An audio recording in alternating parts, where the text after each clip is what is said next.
Bayangin ada seorang anak muda, nggak kuliah di universitas top, nggak punya gelar akademik keren, tapi ilmunya diakui ulama sedunia.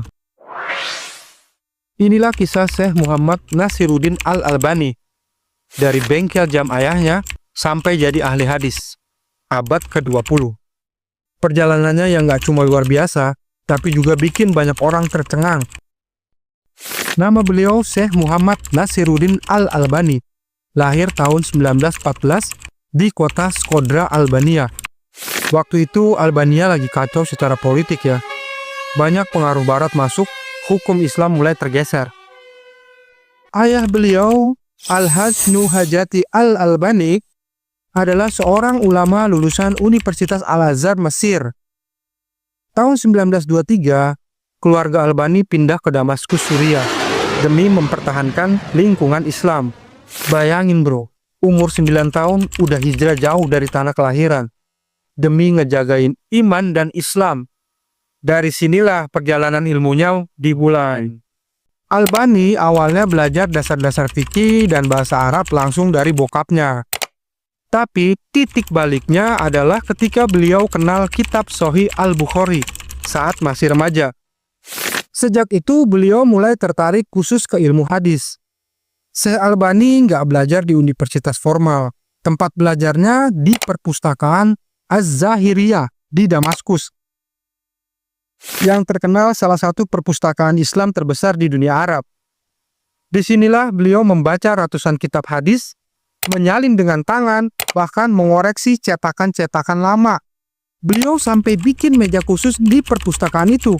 Saking seringnya nongkrong di sana. Bayangin aja men, anak-anak seringnya nongkrong di kafe, tapi Syekh Albani nongkrongnya di perpustakaan. Tiap hari, dari pagi sampai tutup tuh perpustakaan. Keren banget dedikasinya. Syekh Albani belajar langsung ke beberapa ulama besar di Damaskus. Syekh Albani pernah belajar ke Syekh Said Al-Burhani untuk fikih Hanafi, Syekh Muhammad Bahjat Al-Baitar, hadis dan tafsir, Syekh Raqib At-Tabak, sejarah Islam. Tapi fokus utama beliau adalah self-tauh. Beliau meneliti manuskrip, membandingkan sanad hadis, dan menulis tahqiq. Kalau anak zaman sekarang belajarnya dari YouTube, Albani belajarnya dari kitab yang belum dicetak langsung. Manuskrip asli berusia mungkin ratusan tahun. Dia tulis ulang, kasih catatan, terus nyari sanadnya sampai ketemu. Pencapaian Syekh Albani menulis dan mentahqiq lebih dari 100 karya hadis. Diundang jadi dosen di Universitas Islam Madinah tahun 1961 sampai 63. Buku-bukunya jadi rujukan hadis oleh ulama besar dunia seperti Bin Baz dan Utsaimin.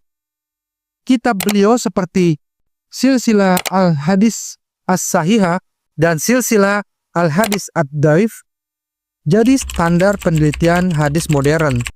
Keren banget kan? Karya beliau bukan cuma dipakai di Arab, tapi sampai Amerika, Eropa, bahkan jadi referensi di perpustakaan internasional. Memang Syekh Albani cukup kontroversi. Banyak yang gak suka karena beliau tegas membedakan hadis sahih dan dhaif.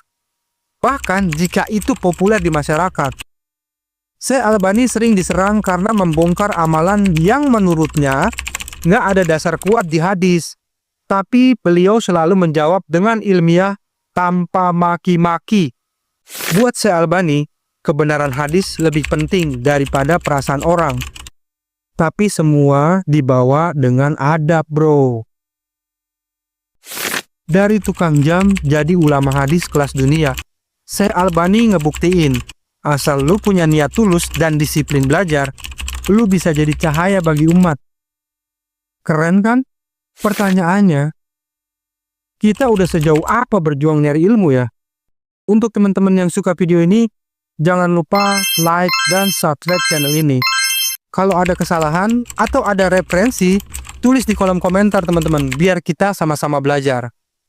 Kalau ada kesalahan, gue minta maaf. Sampai ketemu di video-video selanjutnya. Assalamualaikum warahmatullahi wabarakatuh.